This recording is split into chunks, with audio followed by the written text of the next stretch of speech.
Rosario Sarmiento, muy buenos días. Buenos días, Teba. Gracias por estar con nosotros en la galería. Encantada de estar aquí con vosotros en la Fundación Luis Seoane. Ahora hablamos de por qué nos has traído hasta aquí, pero antes quiero preguntarte, quiero también que les digas a los oyentes, para quien no te tenga controlada, ¿quién es Rosario Sarmiento y cuál es su vínculo con A Coruña?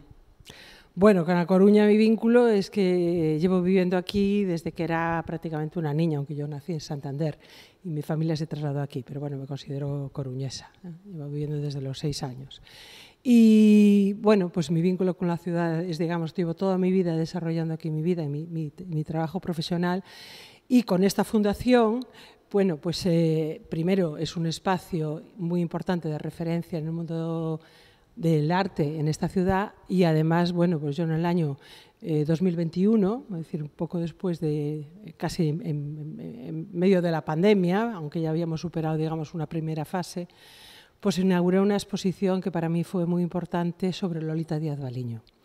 Un trabajo, bueno, pues de recuperación de esta artista, con lo cual, bueno, pues es un espacio que también tiene ese digamos, componente, bueno, no sé si emocional o de cariño hacia esta artista, porque fue, bueno, pues una exposición que para mí fue un trabajo muy satisfactorio.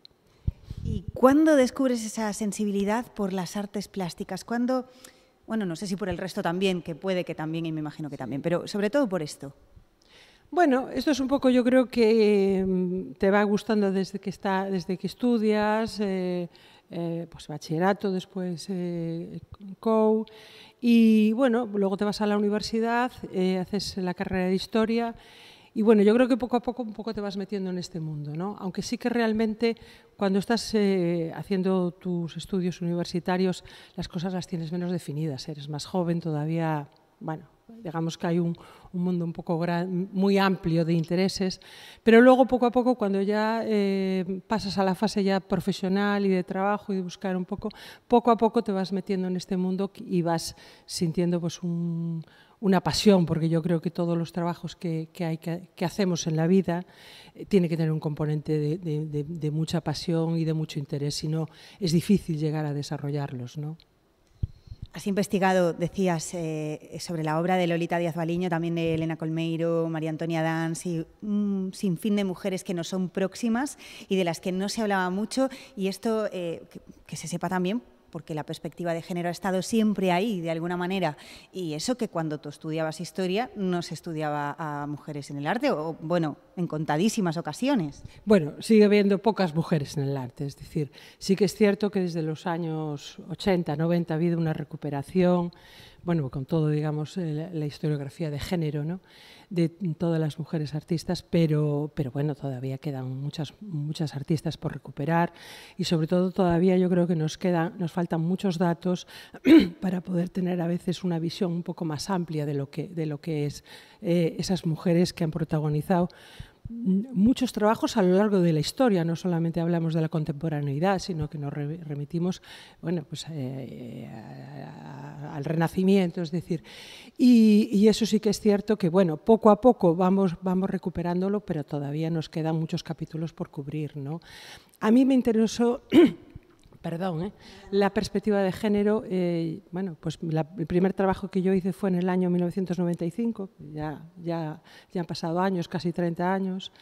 Fue una exposición que hice para el entonces Auditorio de Galicia, que era un espacio, bueno, pues que se hacían proyectos bastante interesantes, y fue Arte Inexistente, que eran las artistas galegas del século XX. Y de alguna manera fue como, digamos, el inicio de este trabajo de recuperación. Y ahí sí que es cierto que, bueno, pues encontré y aparecieron artistas que, bueno, ni en la Facultad de Historia, no estaban ni en los manuales de historia, ni nada parecido.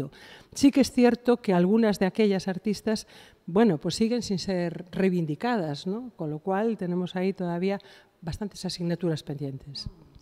Pero bueno, por toda esta investigación llegó el reconocimiento Premio Luisa Villalta de Proyectos Culturais pola Igualdade da Deputación, y también justamente pues mañana entras en el Instituto José Cornide de Estudios Coruñeses hablando también de mujeres. En este caso además tenemos la suerte de que nos hayas traído el discurso, Espazos de intimidade de artistas coruñesas nos anos do franquismo entre 1939 y 1975. Háblanos un poco de esto. Bueno, esto es un poco dentro de esta línea, es decir, en el Instituto Cornide la idea es evidentemente trabajar siempre en el ámbito de la ciudad de A Coruña, ¿no? Entonces a mí me pareció que, aunque yo había hecho ya una exposición sobre este tema de las artistas en el franquismo, me parecía que era interesante centrarlo bueno, en una ciudad como Coruña, una ciudad que además, bueno, pues durante los años de la República era una ciudad galeguista, republicana, una ciudad moderna, y bueno, cómo después esa ruptura que supone la guerra civil y el franquismo, esos 40 años, ¿no?, de dictadura, pues habían también marcado no solamente la vida de hombres y mujeres, pero ellas quizá de una manera mucho más dura, ¿no? Y de una manera evidentemente todavía peor, estamos, digamos, como si fueran unos anillos periféricos, al final las artistas, porque bueno, ser mujer profesional era realmente una heroicidad dentro de los años de franquismo, sobre todo las primeras décadas, ¿no? Luego ya a partir de los años 65 con el desarrollismo las cosas cambiaron, aunque bueno, cambiaron, digamos, vamos a ponerlo entre comillas, ¿no? Pero sí que ser una mujer artista era una heroicidad y sobre todo en un ámbito pues provinciano, de una ciudad pequeña, en ese momento más pequeña, bueno, pues era una labor casi heroica, ¿no? Entonces a mí era un tema que en principio me parecía muy atractivo. Había una serie de nombres que yo, bueno, pues el caso de Lolita Díaz Baliño, que hemos comentado, o María Antonia Dans, que bueno, se formó con Lolita Díaz Baliño, que luego ella desarrolló su trayectoria en Madrid, pero bueno, sí que es cierto que su temática es Galicia y ella venía todos los veranos aquí. Pero luego aparecieron otros nombres de artistas que, bueno, prácticamente desconocidas, ¿no? Como es el caso de Teófila Saseaín o el caso de Maruxa Llamas. Y bueno, pues es increíble que estas dos artistas bueno, pues sean tan absolutamente desconocidas y sea prácticamente imposible a día de hoy encontrar obra de ellas, ¿no? Apuntamos sus nombres en todo caso y ahora me quiero volver a ti porque, bueno, ¿qué supone tu presencia en el instituto? Porque creo que además no hay muchas artes y ¿qué supone también para ti? Bueno, hombre, para mí es una satisfacción personal, hombre, esto no deja de ser un reconocimiento a tu trabajo, tu trayectoria y, hombre, desde ese punto de vista es evidentemente una satisfacción personal y profesional. Mujeres, bueno, yo creo que con la nueva directora, con Ana Romero, me parece que bueno, cuando yo me nombraron miembro, entraron también otras mujeres, es decir, que yo creo que por primera vez está habiendo una presencia femenina importante y yo creo que hay que agradecérselo también al interés, no bueno, de Ana, digamos, de todos los miembros directivos, pero yo creo que Ana específicamente, ¿no? Y bueno, en el aspecto artístico, bueno, creo que no somos muchos en la Comisión de Patrimonio, en la que yo ya estaba como miembro colaborador. Ahora está el catedrático de la Universidad de Santiago, Alfredo Vigo, y me parece que solamente estoy yo, que solamente estamos los dos, con lo cual, bueno, pues lucharemos y trabajaremos todo lo posible, ¿no? ¿Cuál es la exposición soñada por Rosario Sarmiento? Esa que dices, ¿cómo me gustaría organizar esto, llevar el comisionariado de esta exposición? Bueno, pues mira, de alguna manera, yo no fui la comisaria, pero sí que trabajé muchísimo en aquella exposición cuando trabajaba en la Fundación Caixa Galicia, que yo era bueno, directora de la colección y subdirectora de la fundación. Hicimos la exposición de Frida Kahlo, ¿no? Trajimos la exposición de Frida Kahlo. Fue una exposición que costó mucho esfuerzo económico y esfuerzo también personal, de trabajo, de todo el equipo que estábamos en la fundación. Pero de alguna manera era la artista que a mí siempre yo quería hacer, ¿no? Y bueno, pues se pudo cumplir aquello, ¿no? Fue una satisfacción enorme. Además de Frida, que bueno, era, digamos, como una artista fantástica, hombre, Artemisia pues sería maravilloso, Artemisia Gentileschi, poder hacer una exposición de ella, o de Remedios Varo. Hay muchas mujeres, muchas artistas ahí, bueno, pues pendientes de que podría hacer y que sería muy feliz haciéndolas. Qué envidia, ¿no? Porque los organizadores y los comisarios de las exposiciones podéis ver los cuadros de otra manera y bueno, podéis ver las tripas, ¿no?, de todo eso que nosotros luego, pues en un horario establecido y con nuestra visita guiada vamos a ver. Sí, sí, es cierto. Es decir, cuando se inaugura una exposición, digamos, ese punto final, es el punto final de un trabajo enorme que hay detrás, de gestión de transportes, de seguros, de coordinar con los comisarios o comisarias. Es decir, hay un trabajo enorme de producción detrás. Es decir, esos proyectos hay a lo mejor 2 o 3 años antes de trabajo.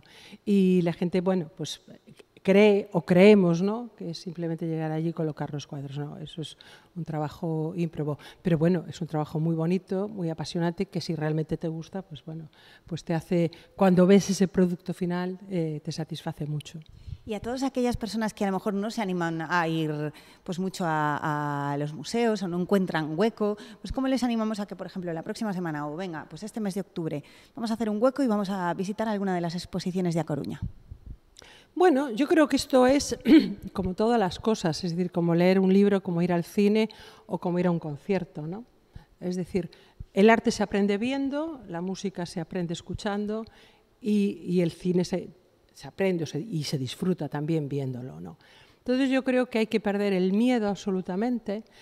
Yo no entiendo, sí entiendes, sí ves, si sientes, es decir, no hay que entender, es decir, para ver un cuadro, para ver una obra de arte, todos tenemos niveles de percepción.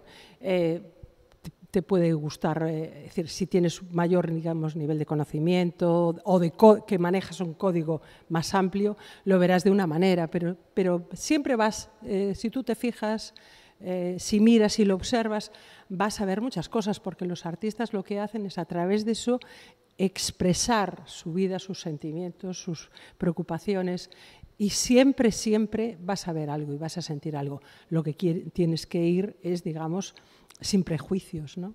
Por eso, pues, por ejemplo, cuando se trabaja con los niños pequeños en los museos o en las exposiciones, los niños captan muchísimos matices, muchísimas cosas que los mayores muchas veces no los vemos y no tiene ningún código para descodificar, digamos eso, ¿no? No tiene ninguna claves para descodificar. Y lo hacen, bueno, pues si lo hacen ellos, también lo podemos hacer nosotros. Qué bien explicado, magníficamente. Y en lo que tiene que ver con el comisariado, hablábamos de artistas más próximas y más próximos, pero como decías, tú mencionabas también a Frida Kahlo y has organizado también de Chillida, de Picasso, bueno, que en este caso también es próximo. ¿Sería complicado para ti quedarte con alguien? ¿Con un artista? Sí. ¿Solo con un artista? Bueno, para mí el gran artista de la historia del arte es Velázquez, sin ningún género de dudas. Después estarían muchísimos más. Pero yo creo que un artista como Velázquez y una obra como Las Meninas es algo, bueno, casi que te puede dejar sin palabras, ¿no? O sea, ser capaz de pintar esa obra, bueno, yo creo que solo un genio lo puede hacer. Después hay muchos otros artistas. Rothko me parece, es decir, a mí me puede llegar a caer las lágrimas viendo un cuadro de Rothko. Pero bueno, son tantos que, pues Frida Kahlo, de la que hemos hablado, es decir, son muchos. Pero bueno, si tuviera que quedarme solamente con uno, usted salve solo una obra, creo que salvaría esa. En este caso, bueno, nos centramos en pintura, ha sido así y bueno, nos estamos dedicando a ello durante la entrevista. No sé si algún cuadro o ya Las Meninas directamente. Bueno, pues sí, nos quedamos con él, ¿por qué no? Puedes elegir otro, ya que Bueno, pues también vamos a hablar de Goya, ¿no? Es decir, yo creo que son los dos grandes genios de la historia del arte, de la pintura, no solamente en España. Yo creo que son, es decir, de una impresionantes. Después está el Guernica, que es una obra por todo lo que significa, por todo lo que implica, pero que yo creo que Goya es un artista de una enorme modernidad, de un polifacético a más no poder y con una fortaleza y una visión moderna de la creación impresionante, ¿no? Es decir, bueno, los fusilamientos del 2 de mayo o toda la serie de los desastres de la guerra, hay una visión absolutamente moderna de lo que es la guerra, en el sentido de que él no retrata la guerra como un acontecimiento heroico, sino que él se fija precisamente en las víctimas civiles y fundamentalmente a las mujeres, de las que las retrata de una manera bastante continuada. Es decir, un poco de lo que es realmente ese horror de lo que son los conflictos bélicos, la guerra por encima de todo lo demás, ¿no? Y eso lo vemos que se está repitiendo, por desgracia, todos los días. Tenemos que ir terminando, lo hacemos siempre con un pequeño cuestionario. Ya te hemos preguntado dos así un poco de bola extra, pero ahora sí, si tuvieras que quedarte con un lugar de A Coruña, ¿cuál sería? Un lugar da Coruña. Hombre, este espacio de la Fundación Luis Suárez es un espacio muy bonito, pero también me encanta pasear y ver a Coruña desde el Monte de San Pedro. Me parece unas vistas maravillosas, ¿no? Ver ese mar fantástico de A Coruña, ¿no? Un local de A Coruña en el que, bueno, tomar algo, comer algo, leer algo, comprar algo. Bueno, me gusta mucho la cafetería de la Dársena, y tomar allí un café, estar tranquilo, oír esa música de jazz maravillosa que a veces pone, ¿no? Y es un sitio muy agradable. Cuando voy a pasear, que yo paseo mucho, me tomo un cafecito allí después. Si a la cafetería de la Dársena te tuvieras que llevar un libro, ¿cuál sería? Bueno, no sé. Me gustó mucho un libro que además leí durante la pandemia, que fueron las artistas españolas en el exilio republicano. Porque, bueno, un libro es una tesis doctoral, pero muy interesante porque aportaba información de muchas de estas artistas absolutamente desconocidas, ¿no? Y además, un mundo difícil, salieron unas circunstancias muy, muy complejas, ¿no? Bueno, ese es uno de los... Como hemos hablado de mujeres, como hemos hablado de esta, digamos, perspectiva de género, bueno, pues vamos a dejarlo ahí con esa perla, ¿no? ¿Y una peli? Difícil, pero bueno, yo creo que la película que he visto y que hemos visto con mi marido y yo más veces ha sido Casablanca. Me sigue pareciendo maravillosa. Y para... Una historia de amor extraordinaria. Y para terminar, una canción. Una canción. Uy, yo soy bastante clásica, me gusta mucho la música clásica. Soy una apasionada de Bach, voy todos los viernes a los conciertos de la Sinfónica, Bach y Beethoven, pero bueno, Bach, los conciertos de Brandenburgo es una de mis obras preferidas. Soy poco moderna en eso. Rosario Sarmiento, muchísimas gracias por estar con nosotros y por concedernos además la entrevista en el día previo a tu incursión ya, bueno, incursión no es, pero bueno, a estar dentro del Instituto de Estudios Coruñeses. Gracias. Muchas gracias, Teba. Muchas gracias y buenos días.